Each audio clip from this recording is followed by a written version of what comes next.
Vote of no confidence in Gauteng Premier David Makhura was not so much about the Premier, but about corruption that has taken place under his watch. Makhura survived the vote, which was called by the Democratic Alliance. Let's get the very latest now and bring in SABC reporter Samkele Maskeko, who joins us now live. Samkele, very good morning to you. So, firstly, just give us a sense of what was the basis, what were the terms of this motion of no confidence?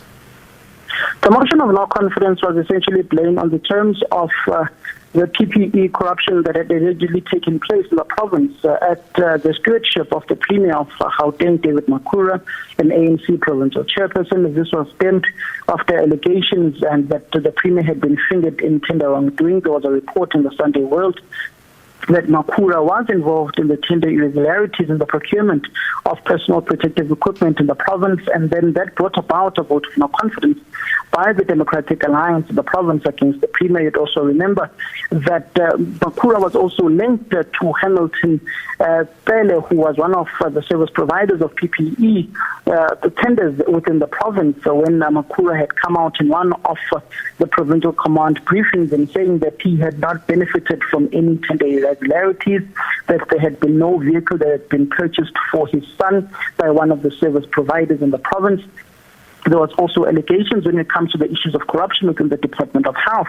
When the former MEC of Health in the province was removed, Dr. Samkele Maskeko, that David Makhura did not do proper oversight when it comes to the department here, and it's been under fire in the ANC's Provincial Executive Committee when it comes to these matters, and has to appear before the Integrity Commission of the governing party in the province, which is a side issue as a part to the vote of no confidence that was defeated yesterday in the provincial legislature. Remember that the ANC in Gauteng governs with the virtue that they've got one seat more than all other opposition parties in the province.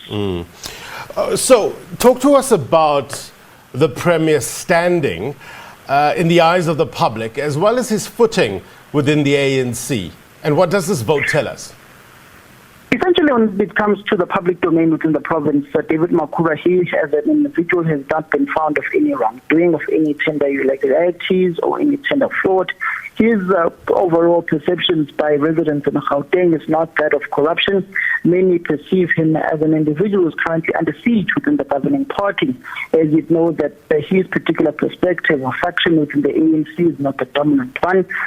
The faction that is dominant is led by the MEC of Cocta in the province. That would be Lebogang Maile in Human Settlement, whom largely dominates when it comes to the ANC discussions within the Provincial Executive Committee, despite David Makhura and Panyazele Sofi and Mamloko Ramalocha having the upper hand when it comes to the officials within the province, and Park Stau, who is now the new MEC of Economic Development in the province.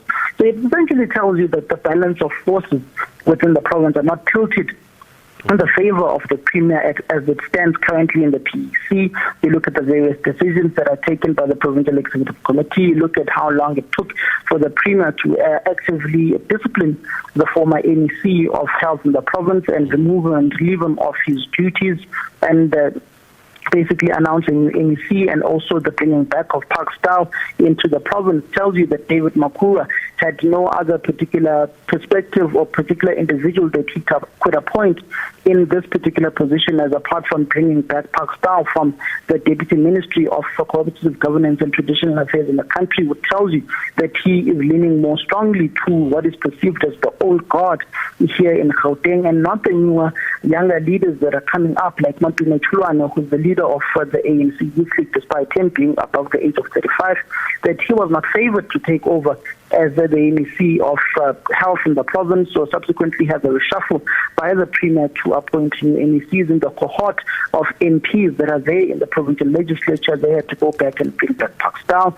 It tells you that this is a Premier who does not have that much faith in the cohort of the members of parliament or members of the provincial legislature that are there in the Gauteng province, as said by the ANC Youth League in the province.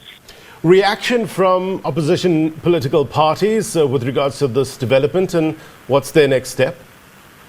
We've seen that the Inkatha Freedom Party, through its provincial leader, they have said that this was not about the Premier as an individual. This is about the issues of corruption that have taken place in the province. But it tells you that Gauteng is a very delicate province, because at a national level, you've got a DA leader, John Steenhuisen, who's saying he's willing to work with an ANC led by Cyril Ramaphosa, the very same Cyril Ramaphosa who's an ally of the Gauteng Premier David Makhura, and also you look at the individuals like the EFF and parties like the EFF who've decided to search this one out, particularly when you look at how they are not even contesting certain issues that are happening within the provincial, within the council in the city of Johannesburg, where the Inkatha Freedom Party is in coalition with the African National Congress, and the Democratic Alliance is also speaking with a forked tongue. In Gauteng, they want to remove David Makhura, remove the ANC. At a national level, you've got the likes of James Steenhuisen and the report by the Sunday Times over the weekend